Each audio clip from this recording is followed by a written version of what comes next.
Guys, आज हम BEd second year का जो सब्जेक्ट है अंडरस्टैंडिंग डिसिप्लिन्स एंड सब्जेक्ट्स का टॉपिक करेंगे, that is alternative disciplines. What do you mean by the alternative discipline? Before explaining alternative disciplines, I want to discuss about the discipline. What is a discipline? तो basically जब मैं discipline की बात करती हूँ तो वहाँ पर होता है कि आप कोई भी रूल्स फॉलो करते हो, आपको जो इंस्ट्रक्शंस दी जाती है उस इंस्ट्रक्शन को आप फॉलो करते हो, या हम बात करते हैं जनरली कि आप पेरेंट्स ने जो भी आपके लिए रूल्स बनाए हैं उनको आप फॉलो करते हो या अपने पेरेंट्स को ओबे करते हो.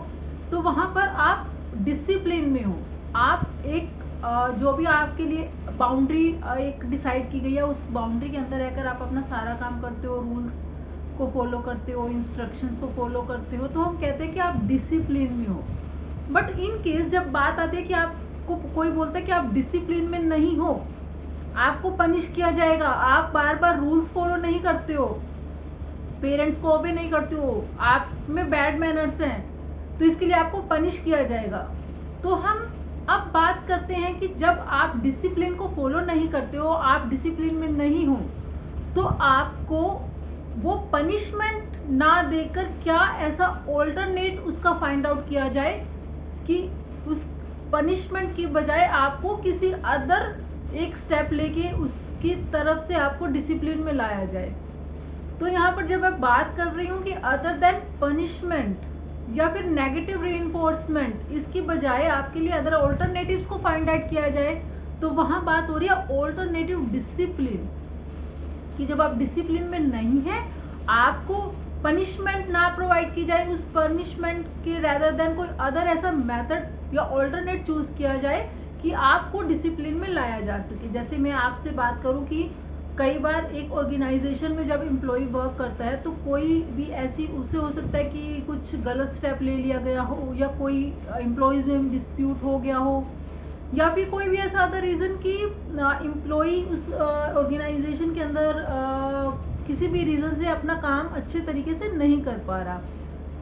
तो यहाँ पर पहले जो ट्रेडिशनल पनिशमेंट दी जाती थी उसके डिसिप्लिन में ना रहने से, कि एम्प्लॉय डिसिप्लिन में वर्क नहीं कर रहा है, वो कंपनी के रूल्स एंड रेगुलेशंस को फॉलो नहीं कर रहा, तो उसको traditional way of punishment provide किया जाता था कि जैसे उसको सस्पेंड किया जाए या फिर उसको टर्मिनेट कर दिया जाए ऑफिस से, या फिर उसको सस्पेंड कर दिया जाए.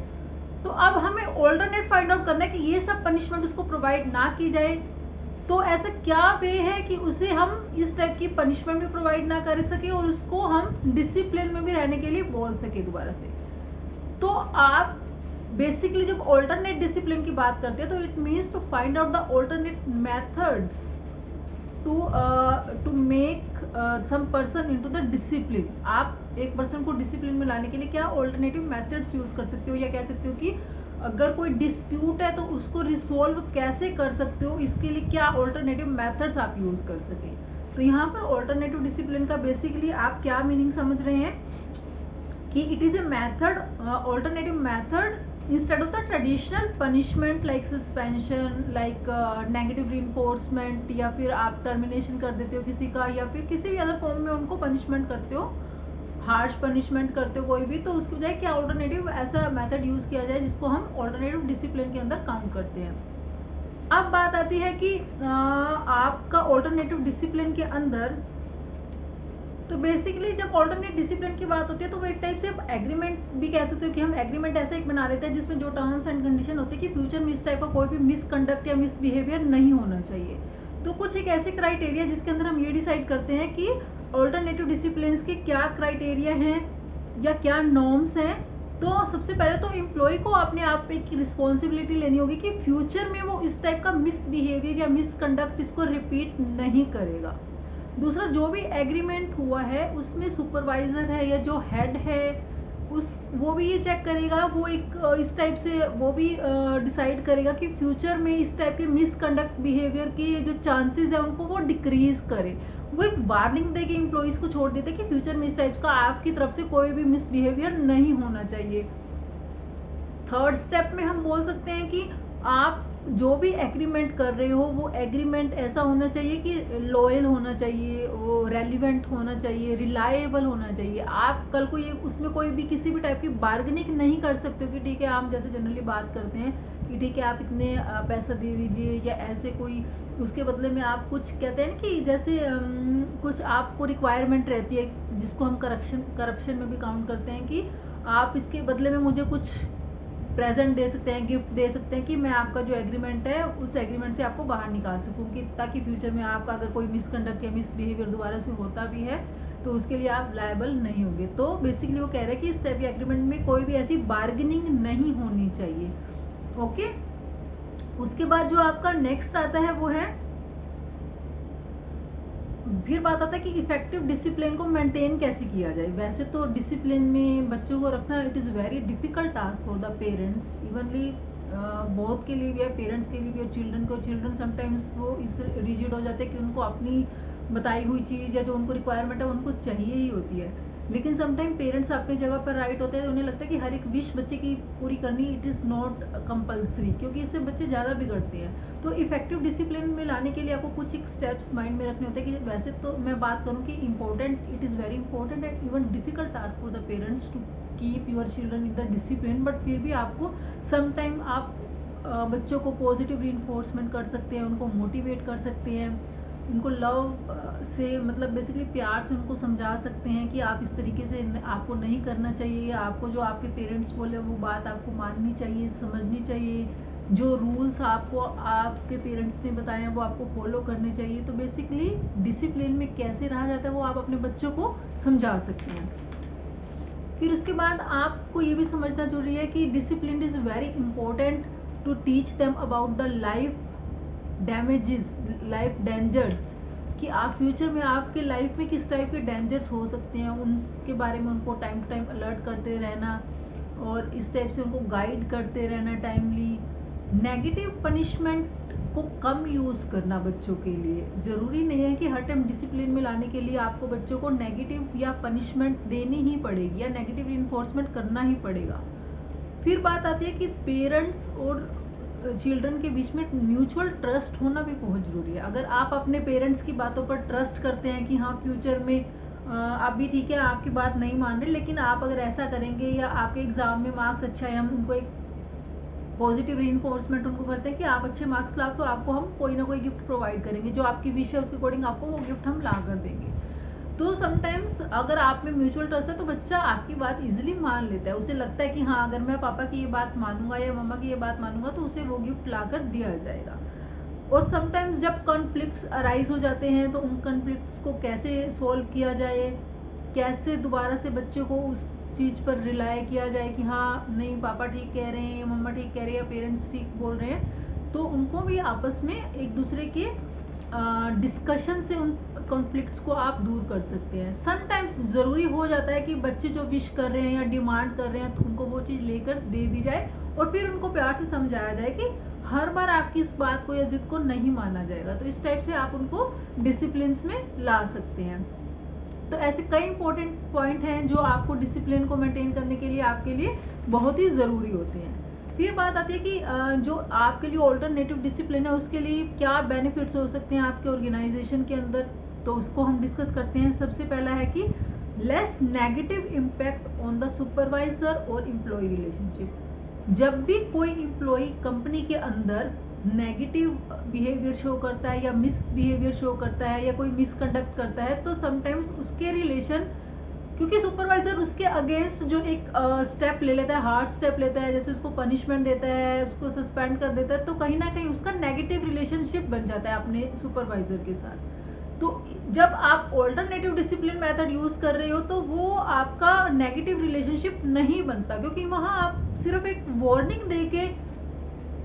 एम्प्लॉय को समझा रहे हो कि फ्यूचर में आप ऐसा बिहेवियर रिपीट नहीं करेंगे, तो वहां पर नेगेटिव रिलेशनशिप उनका आपस में नहीं बनता। फिर सेकंड स्टेप है address the real purpose of the discipline. उनको समझाना चाहिए कि बेसिकली डिसिप्लिन का मीनिंग क्या है, उनको टाइम टू टाइम कैसे अपने जो भी रूल्स बनाए हैं उनको फॉलो करना पड़ेगा, या फिर हर टाइम आप ये नहीं कह सकते कि उसका रेमेडी यही है कि आप जो भी मिसकंडक्ट किया उसके लिए आपको पनिश किया जाए। नहीं, बेसिकली उसको ये समझाना कि discipline is very important in life. So जो भी आपको समझाया जा रहा है आप उसको समझो, अपने रूल्स एंड रेगुलेशंस को फॉलो करो, अपनी जो बाउंड्रीज बनाई गई उन बाउंड्रीज के अंदर रह के काम करो। तो इस टाइप से आप उन्हें समझा सकते हैं। फिर है टाइम एंड रिसोर्स सेविंग। देखो, जब भी कंपनी कोई एम्प्लॉय अपॉइंट करता है ऑफिस के अंदर तो उसको ट्रेनिंग प्रोवाइड की जाती है, उसको एक्सपर्ट बनाया जाता है धीरे धीरे काम में। बट जब कोई एम्प्लॉय से बाय चांस या समटाइम कोई जानबूझ के कोई एम्प्लॉय मिसकंडक्ट करता है या मिसबिहेवियर करता है, तो ऐसा नहीं है कि हर बार उन्हें हम टर्मिनेट कर दे, न्यू एम्प्लॉय अपॉइंट करें, फिर से दोबारा फिर से उन्हें ट्रेनिंग प्रोवाइड की जाए, तो आपका बहुत ही टाइम वेस्ट होता है, आपके रिसोर्सेज का यहाँ पर वेस्टेज हो रहा है। तो उस रिसोर्सेज का वेस्टेज ना हो इसलिए भी ऑल्टरनेटिव डिसिप्लिन आपके लिए यहाँ पर बेस्ट मेथड है। देन है क्विकर क्लोजर, क्योंकि यहाँ पर ऑल्टरनेटिव मेथड डिसिप्लिन के अंदर हम एक एग्रीमेंट ऐसा बना रहे हैं जिसमें आप जल्दी से दोनों एम्प्लॉयर एम्प्लॉई या सुपरवाइजर एम्प्लॉई आपस में डिसाइड कर लेते हैं, साइन कर देते हैं कि फ्यूचर में ऐसा मिसकंडक्ट नहीं होगा। यहाँ पर एम्प्लॉई रिस्पॉन्सिबिलिटी, इस चीज़ की रिस्पॉन्सिबिलिटी ले रहा है कि वो फ्यूचर में दोबारा से इस बिहेवियर को रिपीट नहीं करेगा। तो जो भी उनके डिस्प्यूट्स थे वो जल्दी से क्लोज हो जाते हैं यहाँ पर। फिर है प्रोडक्टिविटी ऑफ एम्प्लॉय, यहाँ पर एम्प्लॉय की प्रोडक्टिविटी भी इंक्रीज हो रही है, क्योंकि जो भी डिस्प्यूट है उनको हम सोल्व कर रहे हैं पनिशमेंट वे में, उनको हम कोई भी नेगेटिव इफेक्ट इस चीज़ का नहीं पड़ रहा उन पर, उनको समझाया जा रहा है कि फ्यूचर में ऐसे रिपीट ना करें बिहेवियर जिससे पूरी कंपनी में आप डिस्टर्बेंस क्रिएट करें। तो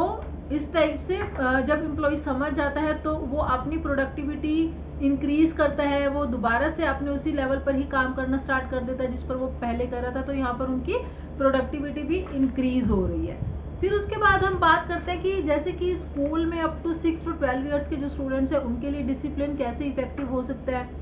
आप स्कूल के बच्चों को भी नेगेटिव इन्फोर्समेंट ना करें, उनके लिए बार बार पनिशमेंट ना प्रोवाइड करें, हर एक मिसबिहेवियर पर या मिसकंडक्ट पर उन्हें आप प्यार से समझा सकते हैं बात को कि बच्चे आपको ऐसा करना चाहिए, जो टीचर्स ने रूल्स बनाए हैं वो आपके अच्छे के लिए हैं, ताकि फ्यूचर में आपको कोई भी प्रॉब्लम्स ना हो। जब भी आपको कोई प्रॉब्लम हो आप उनके सॉल्यूशंस को फाइंड आउट कर सकें। टाइम टू टाइम आप उनको सुपरवाइज कर सकते हैं, बच्चों की प्रोग्रेस को, उनके परफॉर्मेंस को उनको मॉनिटर करते रहिए। उनको इंटरनली मोटिवेशन मिलते रहना चाहिए कि आप जो भी कर रहे हैं अच्छा कर रहे हैं, उनको पॉजिटिव रीइंफोर्स करना चाहिए। आप जैसे कहते हैं कि वेरी गुड, आपने बहुत अच्छा किया, आप और अच्छा कर सकते हैं, तो इससे बच्चों को क्या होता है, इंटरनली एक मोटिवेशन मिलता है कि मैंने अभी तक अच्छा किया है, मैं और भी इससे अच्छा कर सकता हूँ, अपनी परफॉर्मेंस को इंक्रीज कर सकता हूँ। तो basically discipline it is very important in life, चाहे वो किसी स्टूडेंट की लाइफ में हो, किसी एम्प्लॉय की या एक जनरल पर्सन की लाइफ हो, तो हर जगह एक इम्पॉर्टेंट रोल प्ले करता है डिसिप्लिन। और इसका ऑल्टरनेटिव जो डिसिप्लिन मेथड है that is also very important, ताकि जब भी आप किसी भी की तरफ से भी कोई मिसकंडक्ट हो, मिसबिहेवियर हो, तो आप रेदर देन पनिशमेंट उनके लिए एक ऐसा मेथड यूज़ कीजिए जिससे उसको हम दोबारा से डिसिप्लिन में ला सके, दोबारा से डिसिप्लिन का एनवायरनमेंट क्रिएट किया जा सके। तो ये है हमारा ऑल्टरनेटिव डिसिप्लिन। नेक्स्ट वीडियो में हम डिस्कस करेंगे नेक्स्ट टॉपिक को। आपको अगर ये वीडियो अच्छी लगी हो, आपको टॉपिक क्लियर हुआ हो, तो आप इसे अपने फ्रेंड्स के साथ शेयर कर सकते हैं, इसे लाइक करिए और मेरे चैनल को सब्सक्राइब कीजिए, ताकि जब भी कोई न्यू वीडियो आती है तो आपको उसका अपडेशन मिलता रहे। Thank you.